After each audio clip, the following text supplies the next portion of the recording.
All right, I am going to be making a super simple ingredient tacos de tinga. Now this is a spicy chicken dish that you can use. I'm gonna be using some grain-free tortillas to serve them on, but I'm gonna be cooking this in the Instant Pot because it cooks really fast and it gives a lot of the flavor that you would get if you cooked all day long. So I have about 1.5 pounds of organic free-range chicken thighs in there.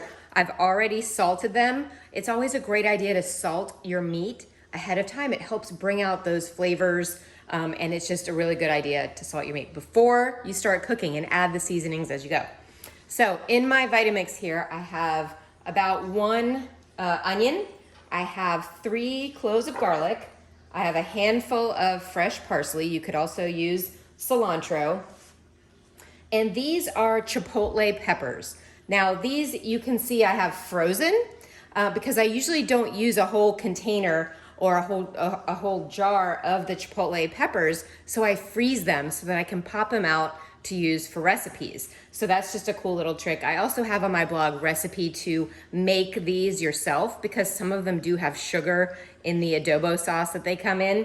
So you can make your own if you want to. But I'm gonna pop those in, and this is where the spice comes from. It's a smoky, spicy kind of flavor. We like spicy food here in my house, so I'm gonna go for it.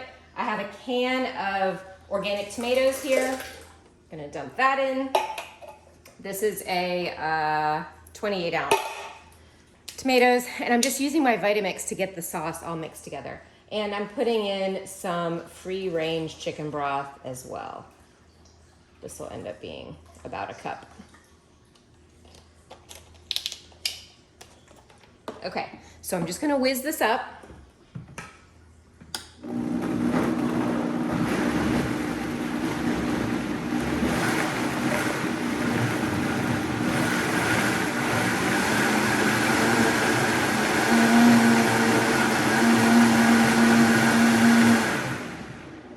Okay, I put that about up to a 7 because I want everything blended pretty well. So again, the chicken's already in there. I'm gonna put a little bit of avocado oil too.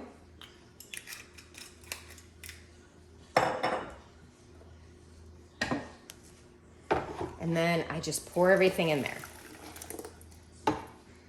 And what'll happen is once I cook this, it will end up being shredded, and then I'm gonna put it on the tacos. Now there'll be a lot of extra juice or sauce, which again, you can save for another recipe, like you could make enchiladas with it, or you could repurpose it in some way. You could also make it into a soup, you could freeze it, you could do a lot of different things. So I'm mixing that up well, and then this is gonna go into my Instant Pot for 15 minutes, and then I'm going to do a quick steam release on it and then shred it. So I'll post a picture of what it looks like, the finished product, but I wanted to show you just how easy it is to throw something for dinner together really, really quickly.